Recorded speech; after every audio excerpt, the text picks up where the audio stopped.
aula será ministrada por duas alunas do mestrado de ortodontia, Iris Gil e Júlia Mota. Antes de iniciar a parte prática, realizaremos uma breve explicação teórica, onde vamos citar os materiais necessários para essa atividade e, em seguida, listaremos o passo a passo para a confecção de dobras em fios ortodônticos. Os alicates necessários dessa prática são o alicate 139 para a confecção das dobras. Reparem que ele tem duas pontas ativas, uma ponta cônica e a outra piramidal.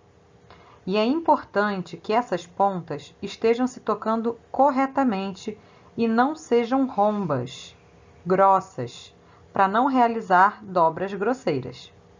E o alicate de corte de fio pesado. Além dos alicates citados, vocês também vão precisar de uma lima meia cana, de régua de metal milimetrado, fio de aço 0,7 e lápis dermatográfico para fazer as marcações no fio.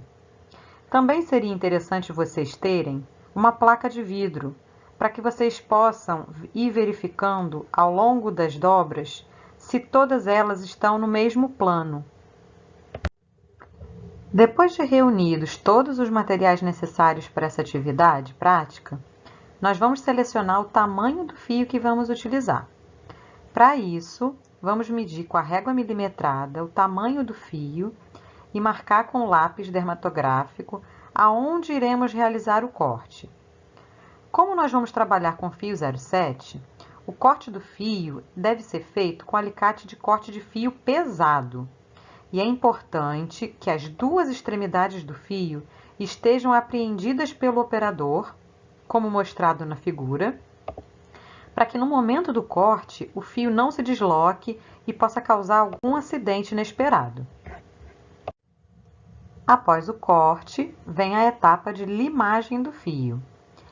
Essa etapa serve para que as pontas do fio sejam retificadas, abauladas, eliminando biséis ou pontas ativas, cortantes, que possam machucar o operador. É importante limar sempre no mesmo sentido e evitar movimentos de vai e vem na lima. O alicate 139 vai ser nosso principal aliado na dobra dos fios ortodônticos. Ele tem duas pontas ativas. A ponta ativa piramidal, que irá produzir dobras com ângulos vivos, e a parte conoide, que irá produzir dobras mais arredondadas. Iremos utilizá-las conforme nossa necessidade. As pontas ativas devem estar sempre se tocando quando fechamos o alicate. E o ideal é que ambas as pontas, principalmente a conoide, seja delicada e não muito grosseira, muito romba. Antes de começar a realizar as dobras, é importante atentar à postura. Devemos estar sentados de forma ereta, com os braços mantidos próximos ao corpo e a mão ou o antebraço apoiados na bancada de trabalho. Isso vai facilitar a visualização do trabalho e ajudar nos movimentos corretos com o alicate 139. Devemos segurar o alicate na palma da mão, com o polegar se opondo aos outros 4 dedos, como mostrado na figura.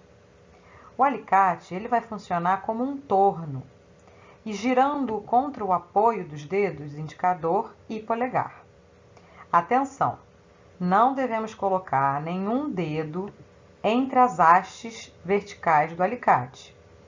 O dedo indicador da mão oposta deve ser apoiado na haste vertical do alicate e o dedo polegar deve tocar o fio na região imediatamente após a ponta ativa.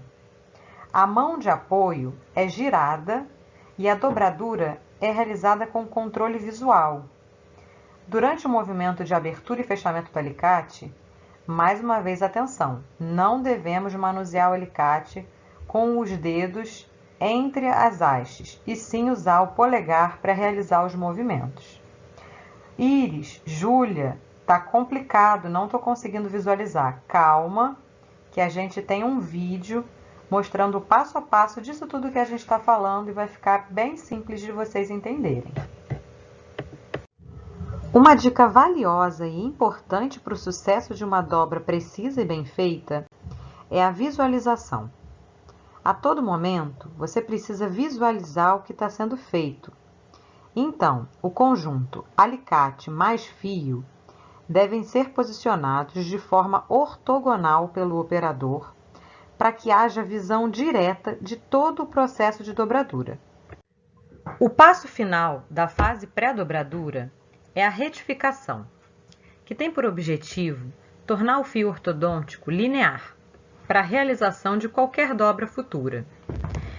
É como se estivéssemos preparando o fio para receber as dobras.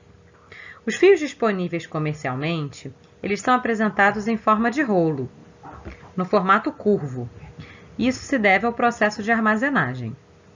Para retificarmos esses fios, devemos apreender o fio na ponta ou no meio, isso vai depender do que você vai ter mais facilidade para trabalhar.